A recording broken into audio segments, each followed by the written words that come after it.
Bonjour, nous voici réunis pour méditer sur l'évangile de ce lundi de la 5e semaine de Carême. Je vous lis cet évangile. Évangile de Jésus-Christ selon saint Jean. Jésus s'était rendu au mont des Oliviers. De bon matin, il retourna au temple de Jérusalem. Comme tout le monde venait à lui, il s'assit et se mit à enseigner.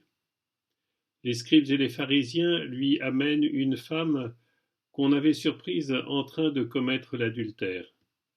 Ils la font avancer et disent à Jésus, Maître, cette femme a été prise en flagrant délit d'adultère. Or dans la loi, Moïse nous a ordonné de lapider ces femmes-là. Et toi, qu'en dis-tu? Il parlait ainsi pour le mettre à l'épreuve afin de pouvoir l'accuser. Mais Jésus s'était baissé, et du doigt il traçait des traits sur le sol. Comme on persistait à l'interroger, il se redressa et leur dit, Celui d'entre vous qui est sans péché, qu'il soit le premier à lui jeter la pierre. Et il se baissa de nouveau pour tracer des traits sur le sol.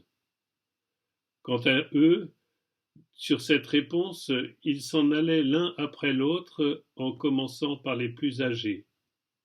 Jésus resta seul avec la femme en face de lui. Il se redressa et lui demanda, Femme, où sont-ils donc? Alors personne ne t'a commandé?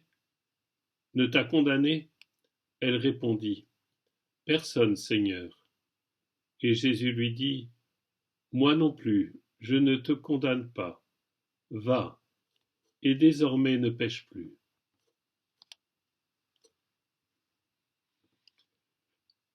Jésus passait ses nuits au mont des Oliviers. Ce mont, il savait bien que ce serait le lieu où il vivrait cette agonie, ce combat spirituel terriblement fort, au point qu'il en aurait des sueurs de sang, ce combat dans lequel il allait affronter l'absurdité et le drame du péché du monde. Le péché du monde, Jésus n'est pas venu le juger, il est venu en libérer les hommes. Je ne suis pas venu pour juger le monde, mais pour sauver le monde. Et dans cet épisode, avec la femme adultère, une nouvelle fois, Jésus montre ce que signifie sa miséricorde. Cette femme qui aurait mérité le jugement et la condamnation, bien sûr, la loi le dit, l'adultère est un péché grave. Cette femme est pardonnée par le Christ. Elle est libérée des ennemis qui veulent la juger. L'accusateur de nos frères est rejeté, dit le livre de l'Apocalypse. Jésus nous libère de nos accusateurs et lui-même ne se fait jamais notre accusateur. Car il est la vie, il est la lumière, il est le salut.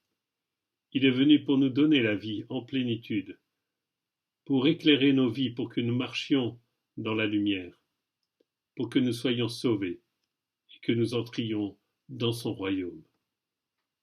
Le péché est un accident, et si Dieu devait être juge, il le serait par accident, car sa nature n'est pas d'être juge, mais d'être la vie qu'il veut donner à tout homme en plénitude. Jésus veut communiquer la vérité, il veut communiquer sa vie, son royaume, et pour cela, il manifeste sans cesse sa miséricorde vis-à-vis de nous. Alors, chers frères et sœurs, si nous avons notre conscience troublée, si nous ne sommes pas tranquilles, si nous avons sur le cœur tel ou tel péché, eh bien, livrons-le sans hésiter à Jésus dans notre cœur. Tournons-nous vers le Seigneur, regardons-le avec les yeux de notre cœur, regardons son regard plein de compassion et de miséricorde pour nous, et disons-lui, Seigneur, voilà, je te demande vraiment pardon, je te remets mon péché, je te demande de me faire sentir ta miséricorde, de me libérer de ce poids qui pèse sur mon cœur, et de me redonner ta paix, et de me redonner la joie de ta vie. Frères et sœurs, vivons cette journée dans la gratitude pour la miséricorde infinie de Dieu, pour sa vie, pour sa lumière. Bonne journée, à très bientôt.